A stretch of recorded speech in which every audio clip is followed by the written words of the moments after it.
number 8. This lesson we have vocabulary related to al-Ma'idah, the table.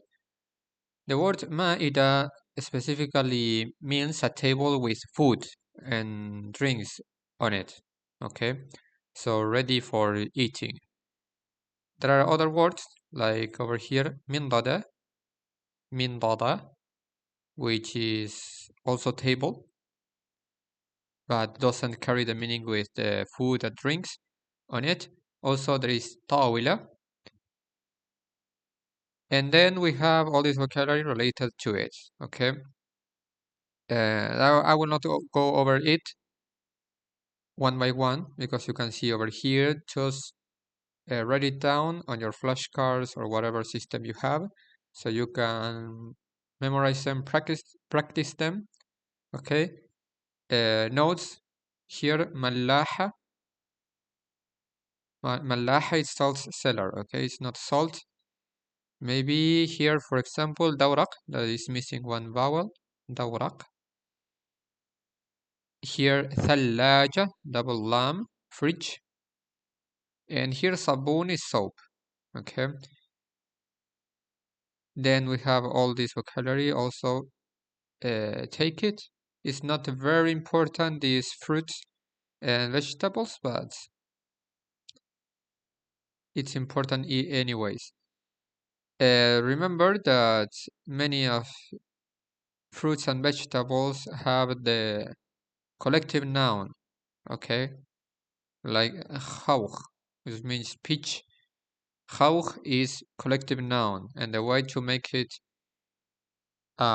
singular is adding a ta marbuta in the end. So the singular will be khawkha, okay? So this vocabulary, and then we go over some sentences, okay, which you may already should be able to translate, okay, without difficulty, because they are all concepts that we saw, and vocabulary is easy also. So, for example, Bakr yumsiku as-sikkin. Okay, Bakr is holding the knife. Okay, Bakrun ya'kulu bishawka. Ya'kulu, I think we didn't see this verb. In any case, ya'kulu means he eats. Okay, so Bakr eats bishawka, with the fork.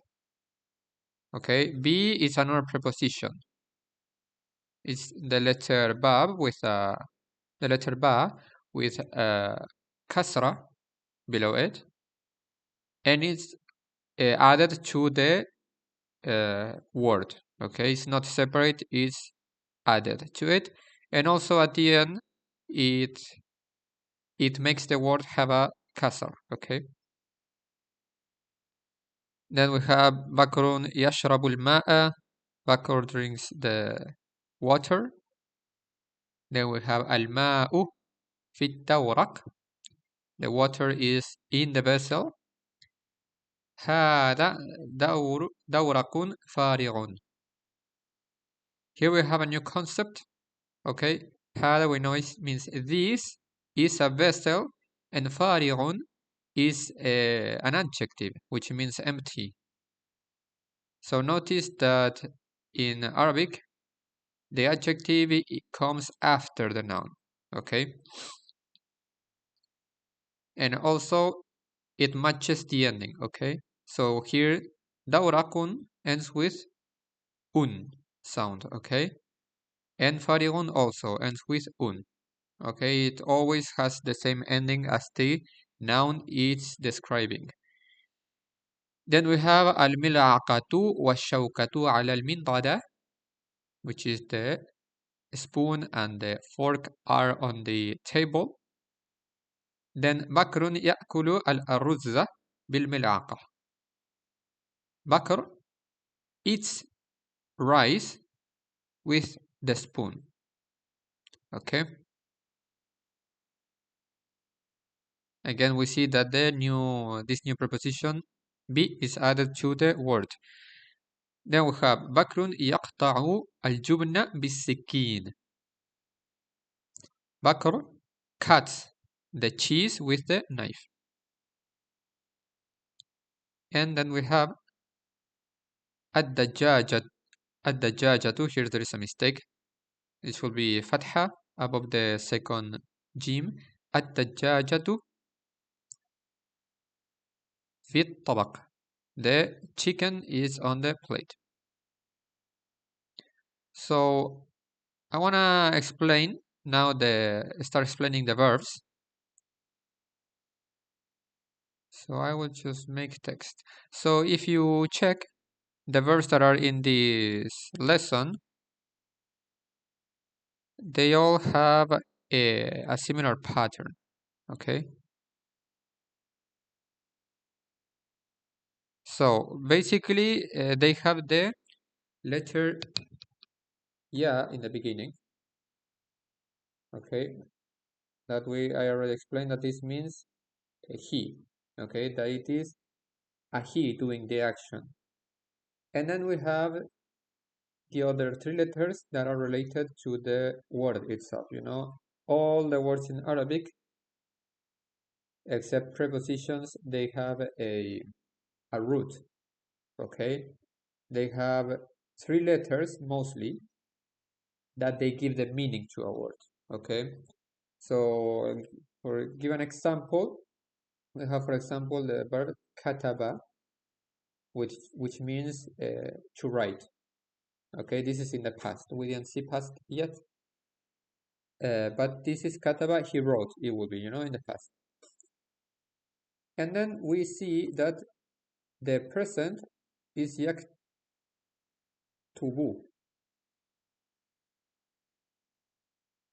Okay, so check that these are the three letters that we have in the first word. Okay, so the same letters come in every word that is related to the same meaning. Okay, to keep with it, we can do what we have, for example, katib, which means writer.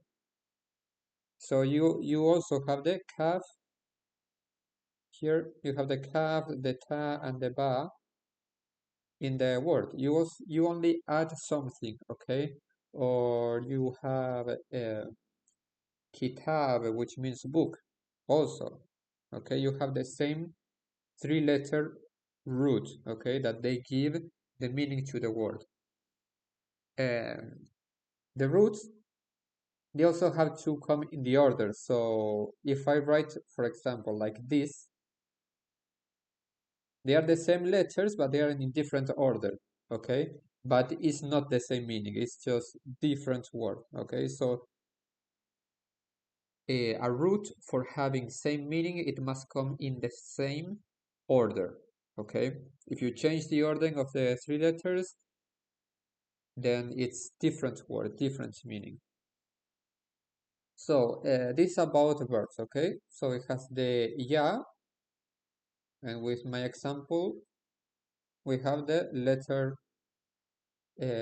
letters of the root, okay? Uh, so as I mentioned, most of the roots have three letters, like maybe 95, 98% of the cases. Some words have four-letter roots, but it's very rare, so we will not discuss that until a long time. So check. Here we have here the verb yaqta'u. The same. The ya is he, the person doing the action, and we have these three letters that are part of the root. The same with the sentence before it. Ya'kulu. Okay? Hamza, kaf, ilam, they are the root. Okay? So all these verbs, they are part of what we would say the first family or the first group. Okay? So in this first group, the present verb, okay, which is called mudari'a. I think I mentioned this already. The verb is called mudari'a when it is used for the present tense and the future tense. Okay? So the verbs in the first family, they have the characteristic of having a ya with a fatha. Okay? Then you have a letter, the first letter of the root, which has sukun. Then you have the second letter of the root, which may be fatha, dhamma, or kasra. That depends on the verb. How do you know? You have to check the dictionary.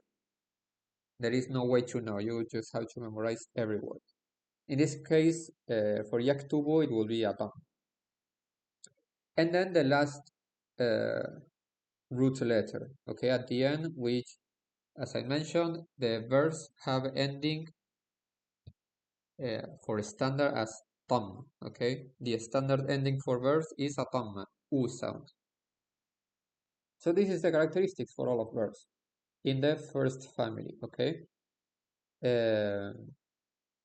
Yaqta'u, we see that it has with ya with a fatha, then we have a sukun, then we have a fatha again, and then, well, the ending of the verb, okay? So this is the same with every verb. We can say, for example, read, the verb to read. He reads. Yaqra'u. The same. The ya with fatha, which means he. And then we have the first root letter with a sukun. Then the second one, in this case, with a fatha. And then the third root letter, that is the ending, okay? Has the ending with u sound. We see here also, yashrabu, the same. Ya with fatha, first root letter with sukun, second root letter with fatha, third root letter with the ending, okay? The exception here will be this, but this is verb from another family. So, as I mentioned, the verbs for the first family have those characteristics.